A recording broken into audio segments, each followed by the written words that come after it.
Hi friends, എല്ലാവർക്കും enjoy life മീഡിയയിലേക്ക് സ്വാഗതം.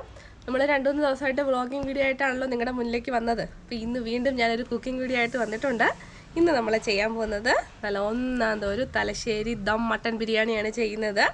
അപ്പോൾ അതിന് വേണ്ടി നമുക്ക് ആദ്യമേ തന്നെ സവാള ഒന്ന് അരിഞ്ഞെടുക്കാം. അപ്പോൾ ആദ്യം നമുക്ക് സവാള ഒന്ന് അരിഞ്ഞെടുക്കാം. സവാള നമുക്ക് വറുത്തെടുക്കാനുള്ള സവാളയാണ്.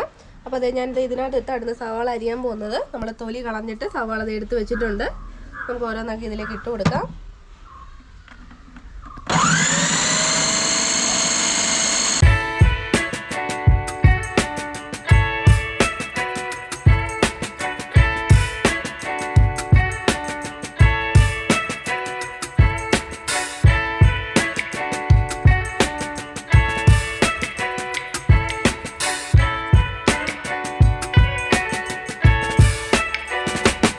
സവാളയൊക്കെ നന്നായിട്ട് അരിഞ്ഞെടുത്തിട്ടുണ്ട്. ഇനി നമുക്കിതൊരു പ്ലേറ്റിലേക്ക് മാറ്റാം.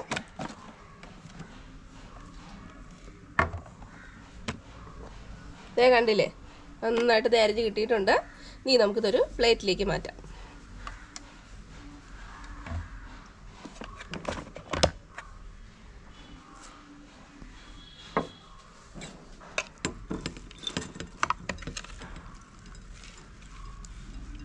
ഞാൻ കണ്ടില്ലേ, അധികം കട്ടിയൊന്നും ഇല്ലാതെ നല്ല സ്ലൈസ് ആയിട്ടാണ് നമുക്ക് കിട്ടിയിട്ടുള്ളത്.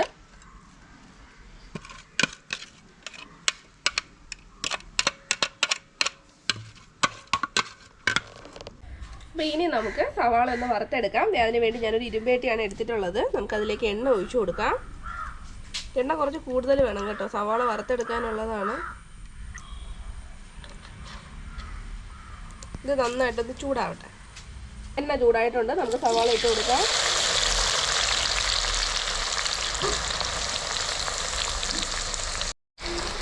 ഇത് കരിഞ്ഞു പോകാതെ നന്നായിട്ട് വറുത്തെടുക്കണം കേട്ടോ. നല്ലൊരു ഗോൾഡൻ ബ്രൗൺ കളർ ആവുന്ന വരെ നന്നായിട്ട് വറുത്തെടുക്കാം. സവാള വറുക്കുമ്പോൾ നമ്മൾ കൈയെടുക്കാതെ ഇളക്കിക്കൊണ്ടിരിക്കണം കേട്ടോ, അല്ലെങ്കിൽ അത് പെട്ടെന്ന് കരിഞ്ഞു പോകും. നല്ല ഗോൾഡൻ ബ്രൗൺ ആയിട്ട് വന്നിട്ടുണ്ട്. ഇനിയും കിടന്നാൽ ഇത് കരിഞ്ഞു പോകും. അപ്പോൾ ഈ ഒരു സമയത്ത് തന്നെ നമ്മളത് കോരിയെടുക്കാം.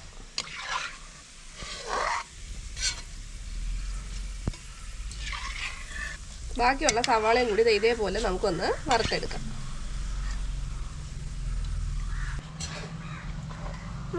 സൂപ്പർ എല്ലാം ചെയ്യണേ. നമ്മൾ സവാളയൊക്കെ നന്നായിട്ട് വറുത്തെടുത്തിട്ടുണ്ട്. അപ്പോൾ അതിനകത്ത് കുറച്ച് സവാള ഞാൻ മാറ്റി വെച്ചിട്ടുണ്ട്. അത് നമുക്ക് നമ്മുടെ മട്ടൻ കറി വെക്കുമ്പോൾ അതിനകത്ത് ചേർക്കാനാണ്, മസാല തയ്യാറാക്കാൻ ചേർക്കാനാണ്. ഇത് നമ്മൾ ബിരിയാണിക്കകത്ത് ഡെക്കറേറ്റ് ചെയ്യാൻ വേണ്ടി ചേർക്കാനാണ്. അപ്പോൾ കുറച്ച് ഇഞ്ച് മാറ്റുക നമ്മൾ. അപ്പോൾ എണ്ണ കുറച്ച് ബാക്കിയുണ്ട്, നമുക്കതിലേക്ക് കുറച്ച് പപ്പടം പൊരിച്ചെടുക്കാം.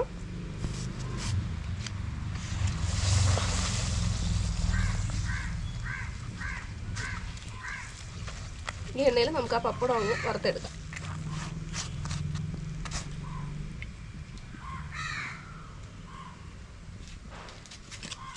നമ്മൾ സവാള വറുത്ത എണ്ണയിൽ പപ്പടം പൊരിച്ചെടുത്തിട്ടുണ്ട്. അപ്പോൾ എണ്ണ നമുക്ക് ഒട്ടും വേസ്റ്റ് ആകത്തില്ല. സവാള വറുത്തെടുക്കുമ്പോൾ അവസാനം കുറച്ച് പൊടിയാണ് സവാളയുടെ. അപ്പോൾ നമുക്ക് കഴിക്കാനില്ല, ആദ്യത്തെ 1-2 പപ്പടത്തിൽ ചെറിയൊരു പൊടി ഉണ്ടാവും, ബാക്കിയൊന്നും കുഴപ്പമില്ല. അതായത് സാധാ പോലെ ഇരിക്കുമ്പോൾ പപ്പടമൊക്കെ നമ്മളെ എണ്ണയിൽ നന്നായിട്ട് പൊരിച്ച് വെച്ചിട്ടുണ്ട്.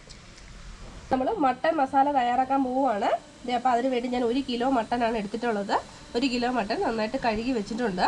പിന്നെ മല്ലിയില അരിഞ്ഞത്, ഒരു 3 പച്ചമുളക്, പിന്നെ പച്ചമുളകും ഇഞ്ചിയും വെളുത്തുള്ളിയും കൂടി ഞാൻ ഓൾറെഡി നേരത്തെ എല്ലാം ചതച്ച് വെച്ചിട്ടുണ്ട്. അതുകൊണ്ടാണ് ഇവിടെ 3 പച്ചമുളക് എടുത്തിട്ടുള്ളത്. പിന്നെ നമുക്ക് തക്കാളിയാണ്, ഞാനൊരു 3-4 തക്കാളി, ഇടത്തരം 4 തക്കാളി. പിന്നെ നമ്മൾ വറുത്ത് വെച്ച സവാളയിൽ നിന്ന് കുറച്ചുകൂടി ഞാൻ എടുത്തിട്ടുണ്ട്. പിന്നെ വേണ്ടത് ബിരിയാണി മസാല. അപ്പോൾ മസാല തയ്യാറാക്കാനായിട്ട് ഒരു കുക്കർ ഞാൻ വെച്ചിട്ടുണ്ട്. ഇത് 10 ലിറ്ററിൻ്റെ ഒരു കുക്കറാണ്. ഇതിലേക്ക് കുറച്ച് എണ്ണ ഒഴിച്ചു കൊടുക്കാം.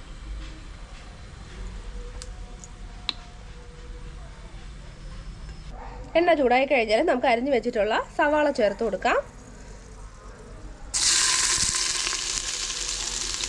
ഒരു 4 സവാള കേട്ടോ, ഇടത്തരം സവാള 4 എണ്ണമാണ് ഞാൻ ചേർക്കുന്നത്. സവാള ചേർത്തിട്ട് നന്നായിട്ടൊന്ന് ഇളക്കി കൊടുക്കാം.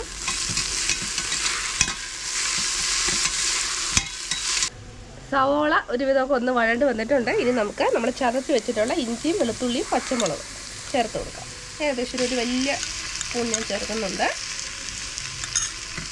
അതുകൂടി ചേർത്ത് ഒന്ന് വഴറ്റി കൊടുക്കുക. ആ പച്ചമുളകൊക്കെ ഒന്ന് മാറട്ടെ. ഇനി നമുക്ക് തക്കാളി ചേർത്ത് കൊടുക്കാം.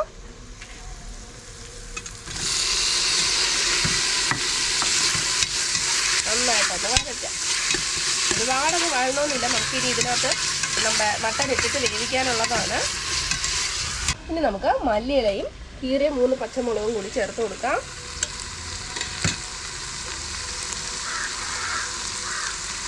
നന്നായിട്ടൊന്ന് ഇളക്കി കൊടുക്കാം.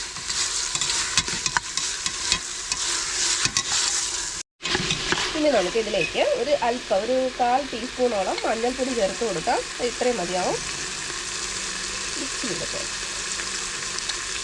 ഒരു 1/4 ടീസ്പൂൺ മഞ്ഞൾപ്പൊടി. നമ്മളിതിനകത്ത് മുളക് പൊടിയൊന്നും ചേർക്കുന്നില്ല. ഇനി നമുക്ക് കുരുമുളക് പൊടി ചേർത്ത് കൊടുക്കാം. നമ്മുടെ എരിവിനനുസരിച്ച് ചേർക്കാം കേട്ടോ. ഞാനിവിടെ ഒരു 1.5 ടീസ്പൂൺ ചേർക്കുന്നുണ്ട്. നന്നായിട്ടൊന്ന് മിക്സ് ചെയ്ത് കൊടുക്കാം. നമ്മൾ മുളക് പൊടി ചേർക്കുന്നില്ല. ഈ പച്ചമുളകിൻ്റെയും കുരുമുളകിൻ്റെയൊക്കെ എരിയാണ് നമ്മുടെ ഗ്രേവിക്ക് ഉണ്ടാകുന്നത്. ഇനി നമുക്ക് ബിരിയാണി മസാല ചേർത്ത് കൊടുക്കാം. ഞാനൊരു 3 സ്പൂൺ ചേർക്കുന്നുണ്ട് കേട്ടോ. ഒരു 3 സ്പൂൺ ബിരിയാണി മസാല. ഇനി എല്ലാം കൂടി നന്നായിട്ടൊന്ന് മിക്സ് ചെയ്ത് കൊടുക്കാം. അപ്പോൾ തന്നെ നല്ലൊരു മണം വരുന്നുണ്ട് കേട്ടോ. ബിരിയാണി മസാല ചെറുതായിട്ടൊന്ന് മൂത്തൊരു മണമൊക്കെ വരുന്നുണ്ട്. ഇനി നമുക്ക് തൈര് ചേർത്ത് കൊടുക്കാം. നല്ല കട്ട തൈരാണ്.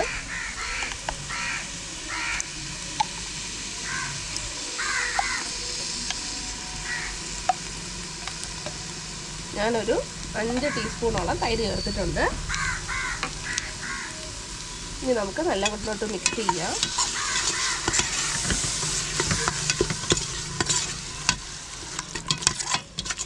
ഇത്രയും മതിയാവും. തൈര് ഒരുപാട് ചേർത്താൽ പുളി ഉണ്ടാവും, അത് വേണ്ട. ഇത്രയും തൈര് മതി.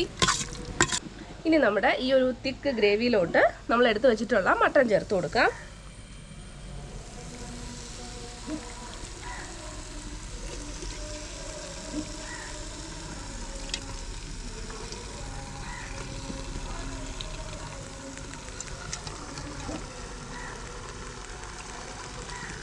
എല്ലാം കൂടി ഒന്ന് മിക്സ് ചെയ്യാം.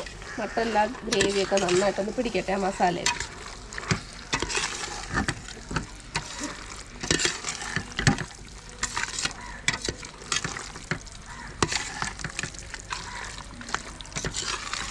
ഇനി നമ്മൾ വറുത്തിട്ട് കുറച്ച് മാറ്റി വെച്ചിട്ടുള്ള ഒരു സവാള ഇല്ലേ, അത് കൈ വെച്ചിട്ട് നന്നായിട്ട് ഇങ്ങനെ ഒന്ന് പൊടിക്കാം.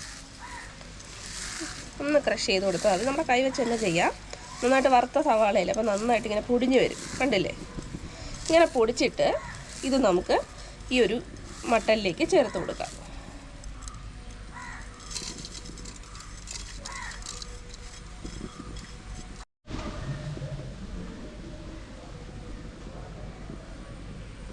ഭയങ്കര കാറ്റുണ്ട് കേട്ടോ, അപ്പോൾ തീയൊക്കെ ചെറുതായിട്ടൊന്ന് മിന്നുന്നുണ്ട്.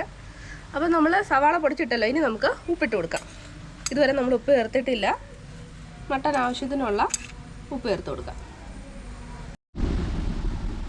ഇതെല്ലാം കൂടി നന്നായിട്ടൊന്ന് ഇളക്കി യോജിപ്പിക്കാം. ആ ഉപ്പൊക്കെ മട്ടനിലൊക്കെ ഒന്ന് പിടിക്കട്ടെ.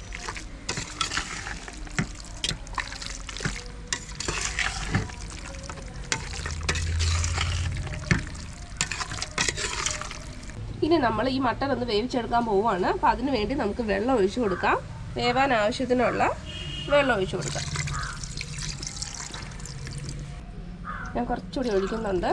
ഇതിനൊരു 1.5 കപ്പ് വെള്ളമാണ് ഞാൻ എടുത്തത്. ഇനി നമുക്ക് കുക്കർ ഒന്ന് അടച്ച് വെക്കാം. മട്ടനല്ലേ നല്ലോണം വേവട്ടെ. ഞാനൊരു ഇതിനകത്ത് 7 വിസിലാണ് കേട്ടോ, സ്റ്റീൽ കുക്കറാണ്. അപ്പോൾ ഞാനൊരു 7 വിസിൽ വരെയാണ് ഇതിനകത്ത് വേവിക്കുന്നത്.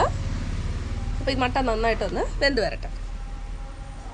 അപ്പോൾ നമ്മുടെ കുക്കറിൽ 7 വിസിൽ വന്നിട്ടുണ്ട്. കുക്കറൊക്കെ തണുത്തിട്ടുണ്ട്. നമുക്കൊന്ന് തുറന്ന് നോക്കാം. കൂടുതൽ എടുത്താലും കുഴപ്പമില്ല, പക്ഷേ ഇതൊരു സ്റ്റീൽ കുക്കർ ആയതുകൊണ്ട് നമ്മൾ പെട്ടെന്ന് ഇത് അടി പിടിക്കും. അപ്പോൾ അതുകൊണ്ട് അതൊന്ന് സൂക്ഷിച്ചോണം. ഒരുപാട് ഹൈ ഫ്ലെയിമിൽ ഇത് ഇട്ട് കൊടുക്കരുത്. പിന്നെ ഇത് ഇച്ചിരി വലിയ അടുപ്പാണല്ലോ, അപ്പോൾ ഹൈ ഫ്ലെയിമിലൊക്കെ ഇട്ടാൽ ചിലപ്പോൾ അത് അടി പിടിക്കും. വെള്ളം ഉണ്ടെങ്കിൽ പോലും അടി പിടിക്കും. അതെ, നമ്മുടെ ഗ്രേവിയൊക്കെ കുറുകി കറക്റ്റ് പാകമായിട്ട് വന്നിട്ടുണ്ട്. ചാറൊക്കെ കുറുകി നല്ല കറക്റ്റ് പാകത്തിന് വന്നിട്ടുണ്ട്. ഇനി നമുക്ക് ചോറ് വേവിച്ചെടുക്കാം.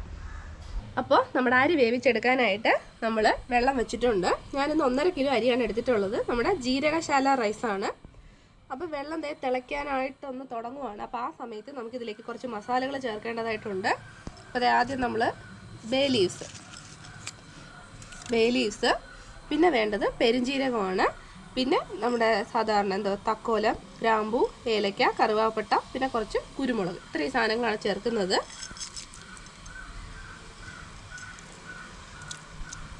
അതിൻ്റെ കൂടെ ഞാൻ ഒരു തക്കാളി ഇതേപോലെ വട്ടത്തിൽ മുറിച്ചിട്ട് ചേർക്കുന്നുണ്ട്. അതെന്തിനാന്ന് വെച്ചാൽ ചോറൊക്കെ പരസ്പരം ഒന്ന് ഒട്ടിപ്പിടിക്കാതെ കിട്ടാൻ വേണ്ടിയിട്ടാണ് നമ്മൾ ഈ തക്കാളി ചേർക്കുന്നത്. ഇനി നമുക്കിതിലേക്ക് കുറച്ച് എണ്ണ ഒഴിച്ചു കൊടുക്കാം. ഏകദേശം ഒരു 1.5 ടീസ്പൂൺ എണ്ണ, ഇത്രയും മതിയാവും. ഇനി നമ്മൾ ചേർക്കുന്നത് നെയ്യാണ്. 1 സ്പൂൺ നെയ്യ്. ഇനി നമുക്കിതിലേക്ക് ഉപ്പിട്ട് കൊടുക്കാം. വെള്ളം തിളയ്ക്കാൻ തുടങ്ങിയിട്ടുണ്ട്. ആവശ്യത്തിനുള്ള ഉപ്പിട്ട് കൊടുക്കാം. ഇച്ചിരി കൂടിയാലും കുഴപ്പമില്ല, നമ്മൾ ഊറ്റി കളയുമ്പോൾ അധികം ഉപ്പൊന്നും തോന്നില്ല. ഉപ്പിട്ടതിന് ശേഷം നമുക്ക് നന്നായിട്ടൊന്ന് മിക്സ് ചെയ്ത് കൊടുക്കാം. ആ വെള്ളത്തിലൊക്കെ ഉപ്പൊന്ന് അലിയാൻ വേണ്ടിയിട്ടാണ്. ഇനി നമുക്ക് അരി ഇട്ട് കൊടുക്കാം. വെള്ളമൊക്കെ തിളയ്ക്കാൻ തുടങ്ങിയിട്ടുണ്ട്. ഇത് 1.5 കിലോ ജീരകശാല റൈസാണ് കേട്ടോ.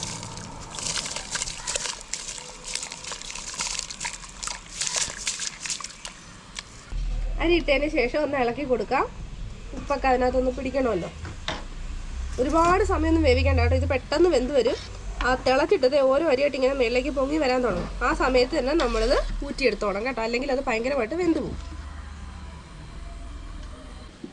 അരിയൊക്കെ ഇതുപോലെ മുകളിലേക്ക് പൊങ്ങി വരാൻ തുടങ്ങും. ആ സമയത്ത് തന്നെ നമ്മൾ ഫ്ലെയിം ഓഫ് ചെയ്തേക്കണം കേട്ടോ, അല്ലെങ്കിൽ ഇത് നന്നായിട്ട് കുഴഞ്ഞു പോകും. ഇനി ഇത് നമുക്ക് ഊറ്റിയെടുക്കാം. അപ്പം നമ്മളിത് അരിയൊക്കെ നന്നായിട്ട് ഊറ്റിയെടുത്ത് ഈ ഒരു പരുവത്തിൽ നമുക്ക് കിട്ടും കേട്ടോ. നമ്മളിനി ദം ചെയ്യുന്ന സമയത്ത് കുറച്ചും കൂടി വേവും. അതുകൊണ്ട് ഈ ഒരു പരുവം മതി. ഒരു 80% എന്ത് കിട്ടിയാൽ മതി നമുക്ക്. ഇനി നമുക്കിത് ദം ചെയ്യാം. ഇനി നമുക്ക് കാഷ്നട്ടും കിസ്മിസും നെയ്യിലിട്ടൊന്ന് വറുത്ത് ചേർക്കാം. കുറച്ച് നെയ്യ് ഒഴിച്ച് കൊടുക്കാം. നമുക്ക് അണ്ടിപ്പരിപ്പ് ചേർത്ത് കൊടുക്കാം. ചെറിയൊരു ഗോൾഡൻ കളർ ആവുന്നത് വരെ നമുക്കിതൊന്ന് വറുത്തെടുക്കാം. ചെറുതായിട്ട് കളർ മാറി തുടങ്ങി. ഇനി നമുക്ക് കിസ്മിസ് ഇട്ട് കൊടുക്കാം.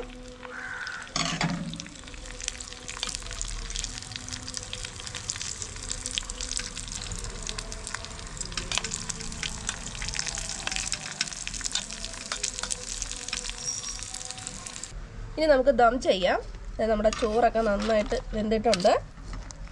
ഇനി നമ്മുടെ മട്ടൺ മസാല നമ്മൾ നേരത്തെ തയ്യാറാക്കി വെച്ചതിൻ്റെ മുകളിലേക്ക് നമുക്ക് ചോറിട്ട് കൊടുക്കാം.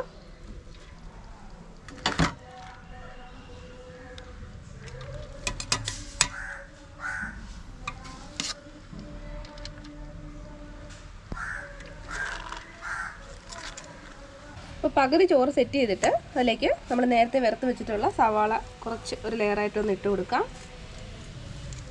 അതിൻ്റെ മുകളിലേക്ക് കുറച്ച് പൈനാപ്പിൾ പീസസും കൂടി നമുക്ക് ഇട്ട് കൊടുക്കാം. വീണ്ടും ബാക്കിയുള്ള ചോറ് ഇതിൻ്റെ മുകളിലേക്ക് ഒന്ന് സെറ്റ് ചെയ്ത് കൊടുക്കാം.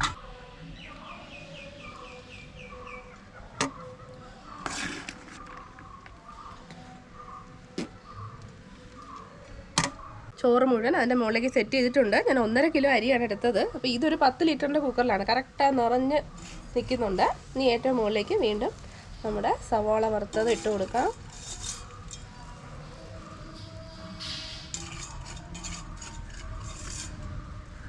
ബാക്കി പൈനാപ്പിളും കൂടി ചേർത്ത് കൊടുക്കാം.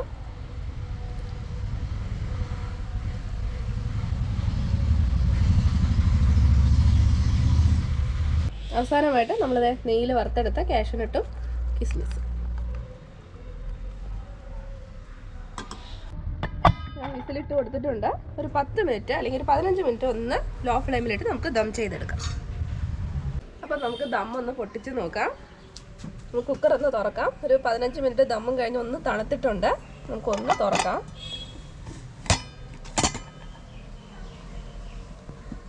നമ്മുടെ നല്ല ഒരു മണം വരുന്നുണ്ട് നമ്മുടെ അടിപൊളി ബിരിയാണിയുടെ. നമുക്കിതൊന്ന് ഇനി മിക്സ് ചെയ്തെടുക്കാം.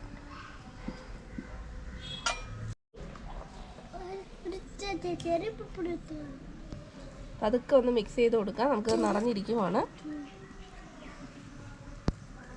നമ്മൾ മിക്സ് ചെയ്യാനായിട്ട് വലിയ പാത്രത്തിലേക്ക് മാറ്റിയിട്ടുണ്ട്. നമുക്ക് അതിനകത്തിട്ട് മിക്സ് ചെയ്യാൻ നിറഞ്ഞിരിക്കുമല്ലേ. അപ്പോൾ ഇതിലോട്ട് മാറ്റിയിട്ട് ഞാൻ മിക്സ് ചെയ്തെടുത്തിട്ടുണ്ട്. അപ്പമൊക്കെ വിശന്നിരിക്കുക. അപ്പോൾ